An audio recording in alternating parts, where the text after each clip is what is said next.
So the last 5.5 months, I've been involved on behalf of the AIA in working with Alberta Environment and Parks on helping them go forward with implementing their wetland policy for 2016. They want to get this thing up and fully functional as soon as possible this year. They've done some things in the past on it. They've prepared some directives that were published in June. But they came to a point where they realized, hey, we need some help, and we need to bring in the professionals to help us understand what a qualified wetland practitioner looks like. So again, they want to get this wetland policy fully implemented this year. And the driver behind this work that we did in the last 5.5 months was that the government wants to be sure that when someone has signed off on a regulatory document, that they're actually qualified to do so. Quite a unique concept, eh? And part of the driver for that was in the Rec and Rem Joint Practice Standard and all of the sign-off that was associated with that, government found some of the applications were a little wanting. And they were reluctant to do much about it, but they didn't want to make the same mistake again with the wetland policy. So they have decided they're going to do things a little differently than the Rec and Rem. They're going to learn from some of the things that could have been done better and develop this approach to regulatory sign-off for wetland policy. The thing they identified right off the bat is they needed a practice standard. A practice standard essentially sets the bar and says, don't dare try to practice here if you're not above this bar. Okay? So this document is intended to outline what you need to consider in terms of getting over that bar. And if you're not quite over that bar, how can you get over that bar? So they brought together 10 professional groups. We affectionately call ourselves the Pro 10. Don't get me started. And we got together in November 2015, and David asked if I would sit on this group for the AIA and participate there. So, like government, they want to make sure everybody stays as happy as possible and then please nobody. So they brought together 10 professional groups that they thought might be even remotely involved in wetlands. And as you'll see in a moment, some of these groups are very clearly going to be heavily involved in this wetland policy. Some of the groups are probably going to play more support roles. One of the first things they did was strike a subcommittee called the Competency Advisory Group. And I sat on that as well. And that was a group of technical people to sit there and say, well, when you go out to do this work in wetlands, what technical knowledge do you need? What do you need in your toolbox to be able to do the work? So we had 10 cooks in the kitchen trying to make stew, okay? And at the end of the day, I think this stew came out not too bad. These are the 10. So we had the landscape architects, the Land Surveyors Association, the Alberta Institute of Agrologists, the professional planners, the professional biologists, the chemical profession of Alberta, APEGA, ASSET, the science and engineering technology professionals, the Alberta Professional Foresters, and the Alberta Professional Forest Technologists. As in the forestry community, the professional level and technology level are in two different colleges, which are going to be merged, by the way. So as we sat around the table talking amongst ourselves, trying to get to know one another, establishing our turf, and deciding how we're going to try and work together, it became very clear that there's really three areas of expertise that needs to be addressed in this practice standard. And one is wetland science, one is wetland design, and one is wetland engineering. Three very different areas of expertise come together under the Alberta policy to meet the regulatory requirements for applications under the Water Act. With this in mind, we started to try to determine what the joint practice standard should look like. And this document essentially will define the competencies and experience required for practitioners to authenticate, read, sign off. The engineers like the word authenticate, so we use authenticate. We like to say sign off. I don't know why, but that's how it is. What are the competencies and experience requirements to put your name on a document? The other thing is it outlines responsibilities and expectations for you, for the AIA, and for government. And this is one of the things that's a little different than Rec and Rem, and that they're very clearly outlining what government's responsibilities are here. And they are in a process right now of developing or trying to figure out a mechanism whereby they're going to report back to the Pro-Tens on any potential problems with applications. It's a big step from the Rec and Rem process. They haven't figured that out yet, but that is the intention. So not only does this document address you, it addresses the Institute and the government.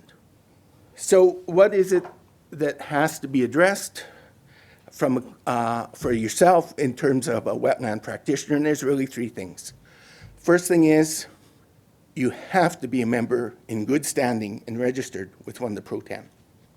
If you're not carrying a designation, a professional designation or a technologist designation, you can't sign these documents, okay? Only those who are accountable to an institute or a college or association and are subject to a code of ethics and disciplinary action if they are subject or guilty of professional misconduct, only those people have the right to sign these documents. That's good news for us. It opens up lots of doors for us as agrologists, as you will see. Second thing is you have to meet the competency requirements, and I'll talk about that in some length. Third thing is what are the experience requirements to be able to be considered qualified to affix your stamp to the document or your signature, as it may be. So let's talk a little bit about competency requirements. As we were going through this, we took the wetland policy and dissected it and looked at the various directives. And we essentially broke it into 6 major, what we call tasks. And the word task is a little misleading here because it's not a single task. Some of them are multiple tasks within a grouping. So the first task that was identified was identification and delineation of the wetland. The second task was classification of the wetland. The third task was a permanence assessment of the wetland, and that's entirely a desktop study based on air photo interpretation and understanding retrospective looks over time to understand the water regime of a particular wetland. As part of the permanence assessment. That all leads to, those 3 tasks leads up to something called the Wetland Assessment and Impact Report, leading to wetland design, restoration, and enhancement, where the impact report suggests that a wetland needs to be restored, enhanced, or replaced. Remember, the policy is avoid, minimize, or replace. That's the 3 options for developers. And when they can't avoid and can't minimize, then replacement comes into effect, and that's where this 5th option comes into play. Finally, at the end, is something called monitoring, which is pretty self-explanatory. So given those tasks, the group said, well, Under identification and delineation, there's a number of different knowledge areas that come into play. And so 7 different types of general knowledge areas were identified: vegetation, soils, wildlife and fish, landscape, which means context, wetland context in the broader landscape, water resources, civil engineering, and environmental design. So those were the 7 broad areas that kind of relate to those 6 tasks in the wetland policy. Now, each of these knowledge areas is comprised of a number of subject matter areas. So under vegetation, there will be a number of subject matter areas, which are essentially the competencies you need to meet in order to be qualified to do vegetation work under the different tasks. So the competency table was developed. Along the top of the table, you'll see this table in the document when it comes out, and I'll show you it in a moment here. The 6 tasks from identification and delineation through to monitoring are listed across the top. The 7 general knowledge areas are listed down the side. And the body of the table identifies which subject matter areas or competencies fall into each knowledge area by task cell in the table. So this was a lot of work to try to put this together. And this is part of the table. And don't try to read it. It's only here to show you that there's a lot of stuff there. Okay? So if you look here, we only have the five so far knowledge areas on this side. There's the 6 tasks across here. And here's the subject matter areas in here. If we go down to the bottom of the table, we see civil engineering and environmental design here. If you look back at here, you can see that a lot of the science stuff sits here and all through here and makes its way over into monitoring as well. Whereas when we go into the engineering and design side of things, a lot of that really only sits under the restoration, enhancement, and construction area of wetland replacement. Notice engineering and environmental design really don't have much to say over here. But as agrologists, we have a lot to say, particularly in the front end part of the wetland work, particularly the first 4 tasks and the monitoring task. The 5th task of enhancement restoration also will require agrologist input, but that will tend to be led more by the landscape architects and the engineers with input from us. So when you look at how this policy is separated out, we've got science, engineering, and design in between. And the engineering and science are kind of the end members of the continuum with the design in between, which is a hybrid of both. So we will do a lot of science work up front. We will influence and have a say in the design area and help to teach the engineers something about ecology. And they're, in turn, going to teach us something about what can really happen at the ground level in terms of constructing a wetland. So here I've blown the table up, and I'm just focusing up in the top left-hand corner. So in that table, you will see under vegetation, if you want to work in identification and delineation work, you need to have a background in wetland veg ecology and ID and taxonomy. That's pretty straightforward, isn't it? Seems to make sense.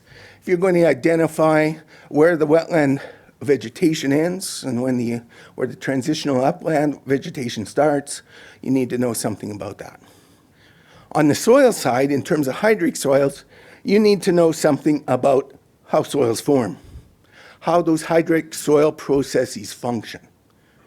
Those processes then determine something about how the soil forms and how it's identified and classified. So you need to know something about soil genesis, and you need to be able to identify and classify soils. And remember, we're talking about only the identification and delineation task in this slide. Wildlife and fish, for this task, it's not applicable. Okay, the fish and the wildlife people really don't have much to do with ID and delineation of the wetland.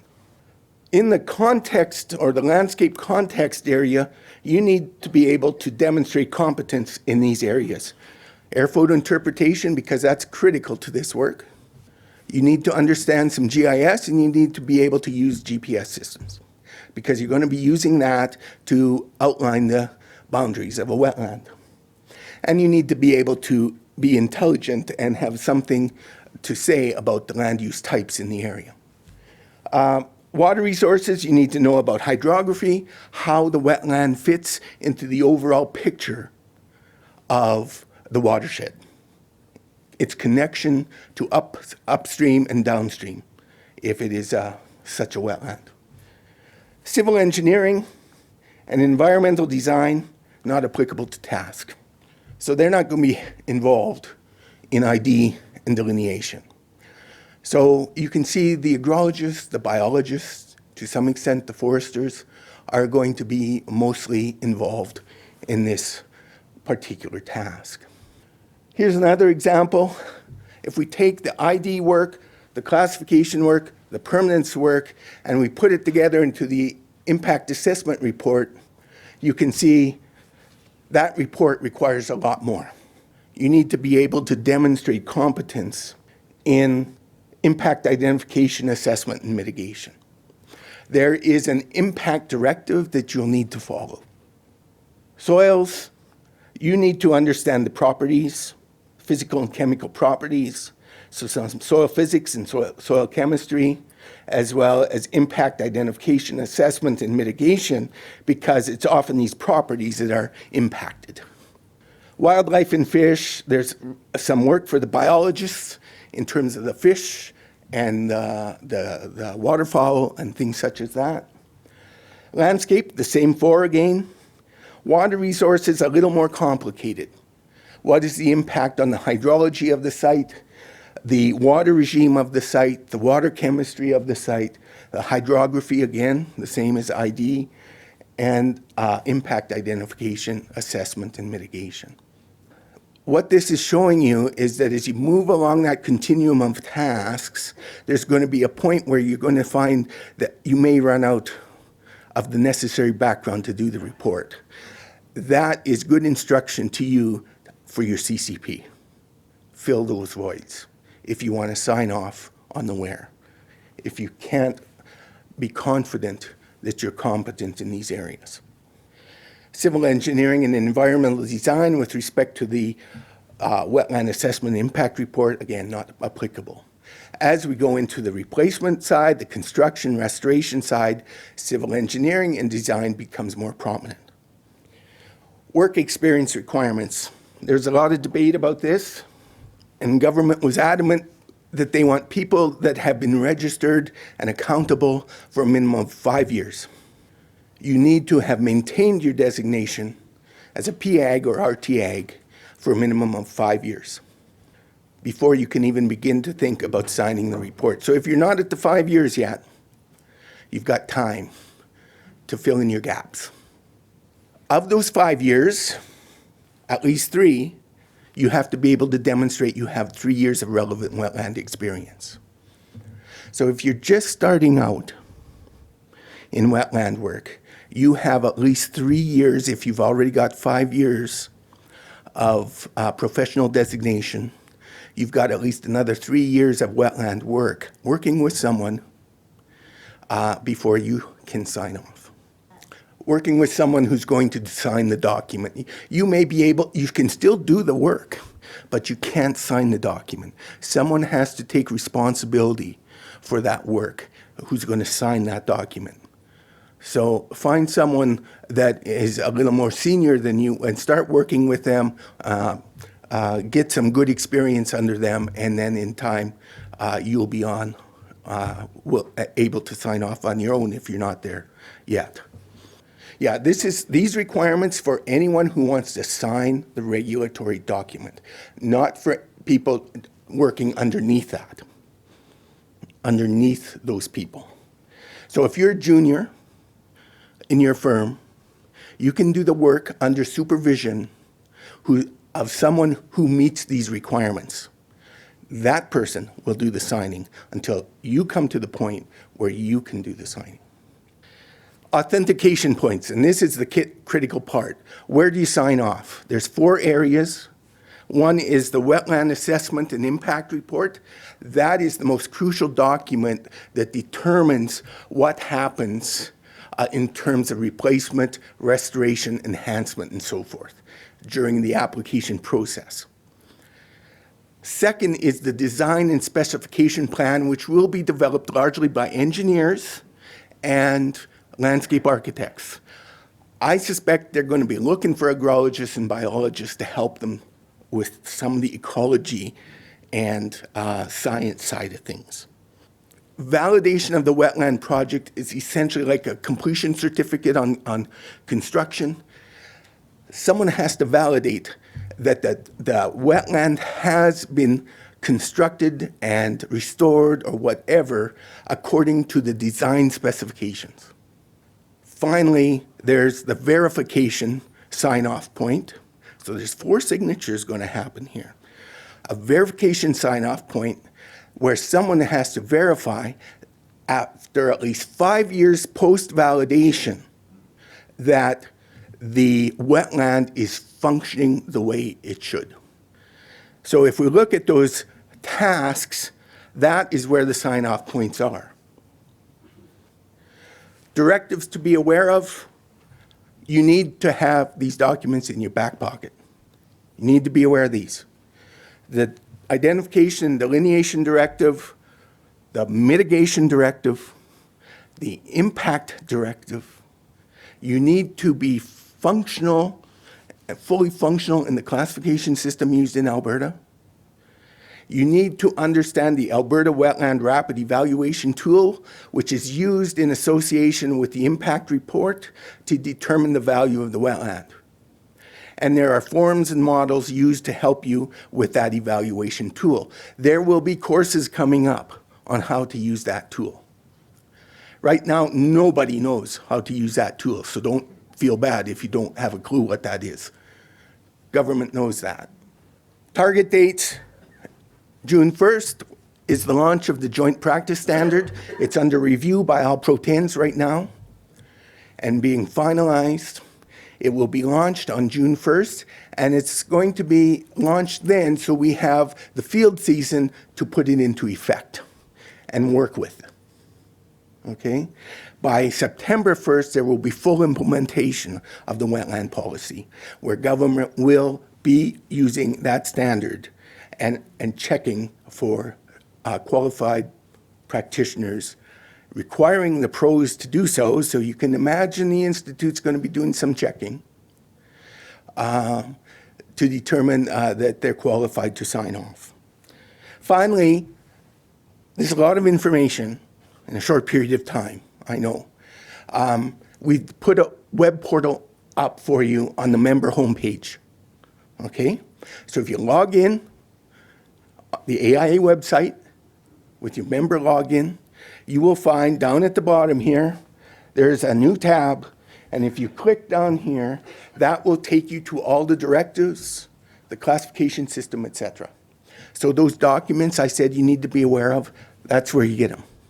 You don't have to go searching all over for them. We've put them there for you, so they're easy to access. Finally, that's me. If you have any questions about this, don't be afraid to give me a shout, okay? Send me an email or give me a phone call, and I will try to answer your questions as best as I can.